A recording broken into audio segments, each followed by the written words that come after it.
ये काम होता है।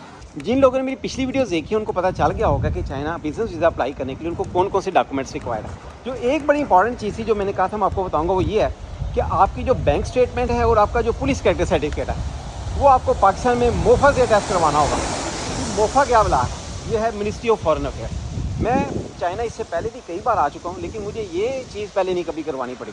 लेकिन अभी चाइना एम्बेसी ने ये हर एक बंदे के लिए ज़रूरी कर दिए कि आप ये जाएंगे और ये काम करवाएंगे, और ये एक बड़ा खज्जल ख्वारी वाला काम है। अगर आप पुलिस कैरेक्टर सर्टिफिकेट जब अपना टेस्ट करवाने जाएंगे वो तो आपको शायद सेम डे में ही मिल जाएगा मोफा में, और आपको धक्के खाने पड़ेंगे, लाइंस में लगना पड़ेगा और खुद जाना पड़ेगा।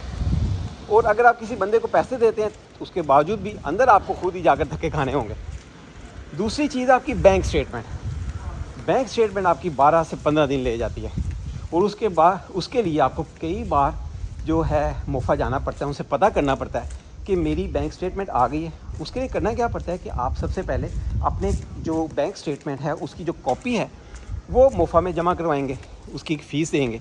वो जो टिकट लगाते हैं वो 25-30 रुपये का, गवर्नमेंट का इदारा है। वो आपकी जो स्टेटमेंट है जो उसकी कॉपी है वो बैंक को वापस भिजवाएंगे, बैंक उसको वेरीफाई करेगा, बैंक इनको फिर वापस भिजवाएगा, फिर उनके पास जाएगी, फिर आप उनके पास जाएँ, वो उसके ऊपर एक QR कोड अटैच करेंगे, फिर आपकी जो ओरिजिनल स्टेटमेंट है वो उनको अटैच करके देंगे।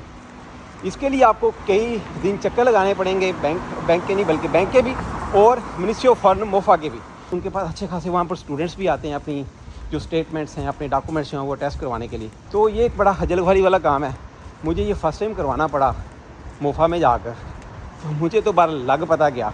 बाकी पता नहीं आपका कैसा एक्सपीरियंस है जो चाइना में आते हैं, कि उनके साथ कैसे बीतती है, उनके साथ कैसे ये काम होता है। ये काम होता है। ओह मैं गिरने से बच गया हूँ, बड़ा बाल बच गया हूँ।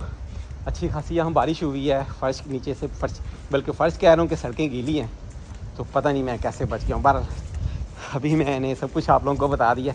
अगर आप चाइना आना चाहते हैं, आपको कोई चीज़ की समझ नहीं लग रही, तो आप मुझे कमेंट करके ज़रूर पूछिएगा, मैं आपको इंशाल्लाह ज़रूर गाइड करूँगा।